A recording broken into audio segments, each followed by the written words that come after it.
Those British engines aren't just sitting in armoured cars in Khartoum, they're keeping the UAE's regional war machine humming from Zucar Island down to Assab and across to Port Sudan. That same machine is what keeps Israel's trade flowing while Gaza starves.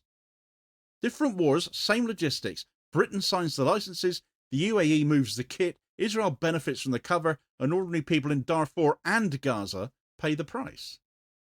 When Whitehall rubber stamps another export license to the Emirates, it isn't supporting stability, it's underwriting a supply chain that links a genocide in Sudan to a siege in Gaza. The government calls it a strategic relationship. What it means is, we'll pretend not to see what you're doing as long as the check's clear and the press doesn't ask the wrong questions. Well, some of us are going to ask them.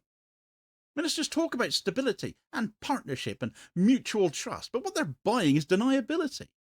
Everyone already knows where this gear turns up. The UN documented it, Amnesty's shown it, Reuters has traced the serial numbers, The Guardian printed the story.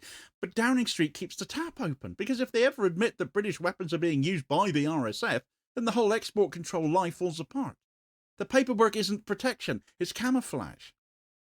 It's not diplomacy either, it's a laundering operation for war crimes with polite language all wrapped around it. The UAE builds airstrips on Yemeni islands it doesn't own, fuels a genocidal militia in Sudan to suit its own ends, and still gets state visit treatment in London. Israel flattens Gaza under an ICJ order to prevent genocide, and Britain protects its backdoor supply lines through the same ports. That's not a coincidence, that's policy and practice. It's the West outsourcing dirty work to clients, then congratulating itself for keeping its hands clean.